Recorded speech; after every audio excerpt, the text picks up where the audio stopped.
Welcome back to another Tul World Podcast. I'm your host, David Jew, and I'm here with Master Jew today. Well, this week we're gonna...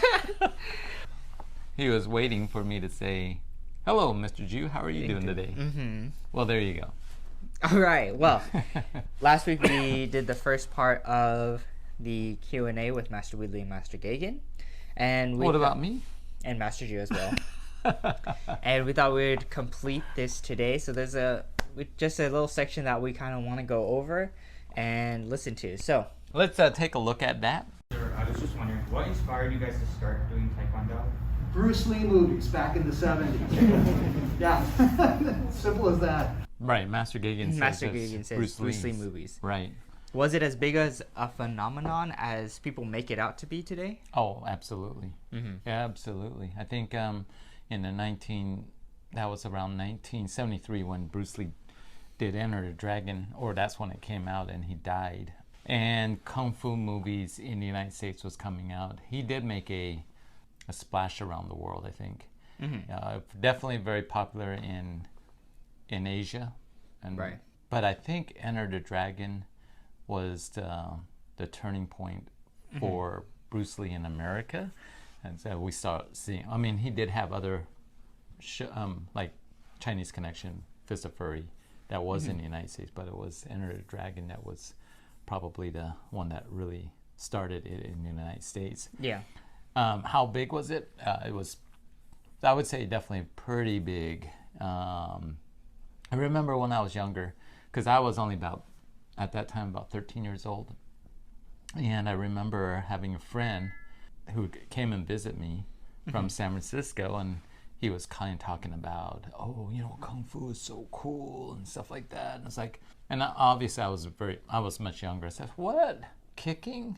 Mm-hmm. So back then for us, it's like, only girls kick. Really? Yeah. Okay. You fight with your hands. You don't kick.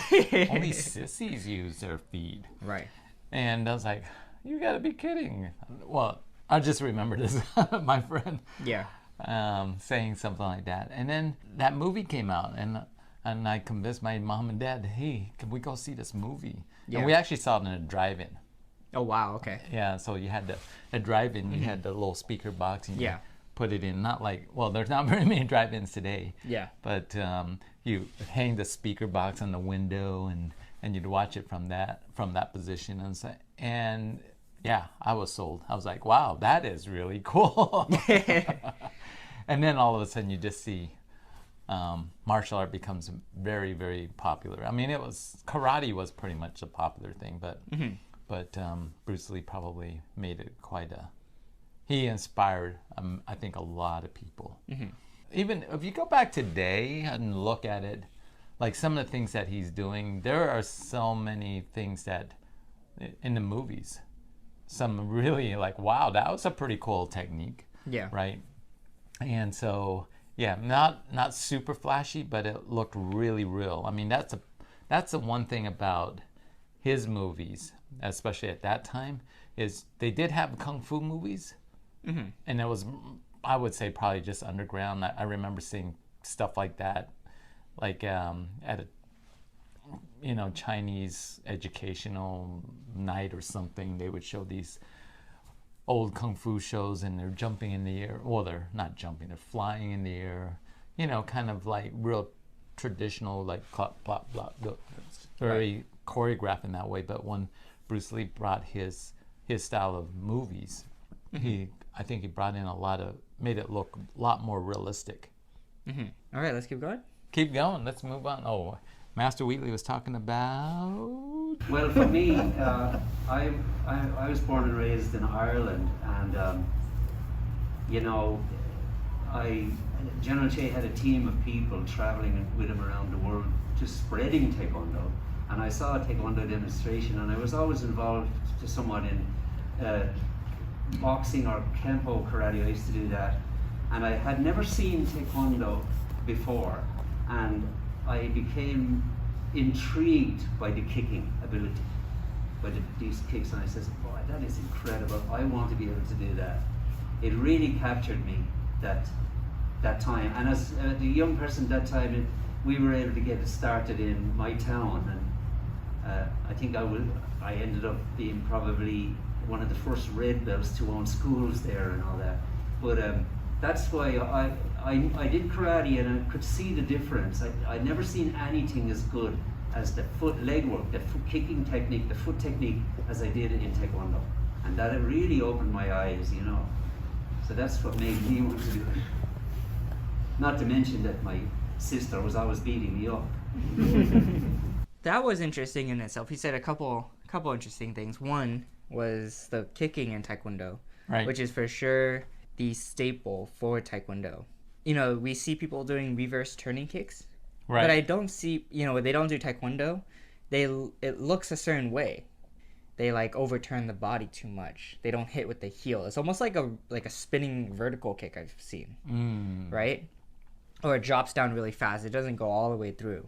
Yeah, you know what I thought was interesting. He said that as a red belt, he was one of the first person to have a school. I would say that, you know, back then there was not a lot of instructors, and so in some ways you kind of had to, whoever was the highest rank, you just, if you wanted to grow, you're just going to start it, right? Right. When I was a first degree black belt and I was in Northern California, there wasn't, you know, an ITF school in the area, not even close. And what little knowledge I had, you just start. You just started and you go, you want to come and work out? Come work out. This is all I've got. Right. You know, so yeah, interesting. Now today, there's lots of fourth degrees, lots of master instructors, and a lot of grandmaster instructors, and so we've grown quite a bit, and so that's good, right? Right. Should we go on? Yeah, we'll keep going. All right. And for me, I was in Taiwan doing a martial art class, this kung fu class, and I was there were some karate people there, and there was a Taekwondo student there, and he just like cleaned house on everybody with these kicks coming everywhere. I was like, oh my gosh, that was awesome. I want to go learn that. And that's when I came back to the United States and did Taekwondo. Well, that was me. That was you. But actually, that does remind me what I was going to talk about, was that Master Wheatley says, oh, these kicks that he's never seen before, this kind of footwork. And then you said the same thing. And it's kind of weird to me because I've always seen it. You know, when you look at karate, they only do certain kicks. They don't do it. Right? They don't do, or maybe like Muay Thai, maybe it's just that pressing kick or that turning kick, that low turning kick, right? Right. And so the martial arts had not developed that kind of kicking style yet. And yet it's kind of, Taekwondo had brought it to be. Yeah, I think what you're saying is interesting because today martial art, like let's talk about movies, right? And specifically because most movies have, a lot of action movies has some kind of martial art because you're doing kicking, just fighting skills. And you have all different styles. And so now because of the movies, you see all of these different techniques. But then when you look at styles themselves, right? And each system has a certain style, and is martial art going to be moving towards where it's all blended, right? In other words, you get karate people that do a reverse technique, right? But will the kicks become more like Taekwondo over time? Right. Because, you know, maybe the instructor has studied the different style. Because it is interesting, you know, Bruce Lee was from my understanding, he was a first degree black belt in Taekwondo. I remember someone asked General Che, asked if he had trained with Bruce Lee. He says, he taught to him. He says, yeah, you trained with me. I give you first degree. But he never did. The time was not enough for him. But from my understanding is Junri had trained with Bruce Lee. And, well, yes, he did train with Bruce Lee. And so he earned from Junri a first degree black belt. Right. And so when you look at his movies, because his original martial art was Wing Chun, which didn't have a lot of kicks. Yeah. And but if you look at his movies, you look at it and go, "Oh, that's Taekwondo kicks." Yeah. That's what it is, right? So yeah, to answer your question, will they be the same? oh, well, every martial art be the same? But at the time, when what the Master Wheatley was talking about, he'd never seen it. I had never seen it like that either. Yeah. Even though I'd seen Bruce Lee's movies, you know, so, oh, those kicks, oh, that's neat. I'm talking about, this is probably 5 or 6 years later after I saw Enter the Dragon, and I saw Taekwon Do. And I was like, wow, I was so impressed. Maybe like the traditional martial arts themselves wouldn't blend too much together, but you do see that in like MMA and how MMA has changed over time. Not that I watch it. Right. Not that we watch it on a regular basis, but from what I've read or heard, it's kind of like you're seeing these knockouts with some amazing kicks nowadays. Right. Like back kicks or reverse kicks. And it used to be a lot of grappling before. MMA, or the Ultimate Fighting system, was kind of like a challenge against different martial art, which is better. And the rules were different. I remember when the first UFC fight came out, and there was no rules. The only rules was like you couldn't do eye gouging or something. Okay. And there was no time limit. Yeah. Right? And so you could do like wrestling or grappling that, and they were able to submit people because people weren't used to maybe fighting like that, or not used to whatever, right? But today the rules have changed. In a way, the rules changed to make it more exciting. So for instance, you only have a certain amount of time. I think it's 5-minute round, I don't even recall, but you don't, it's not forever. And they also give points. Before it was just like, okay, who's gonna give up? Yeah. Kind of a thing. So it's kind of changed. And then also because of the sport, I'm gonna call it a sport, it makes us do certain things to win, right? For the sport. It's just for that particular event. And so people that are going to compete in that are going to realize, hey, I'm going to get taken down. I better learn how to not get taken down. Hey, I'm going to be submitted. I need to learn how to not be submitted, or how to submit somebody. Right. And so people start to get pretty good at that. And then you change the rules on time limit, and all of a sudden you get someone out there who can also do that, but also can kick and punch. And then so they lay a kick, boom, and it's out. Yeah. That's it.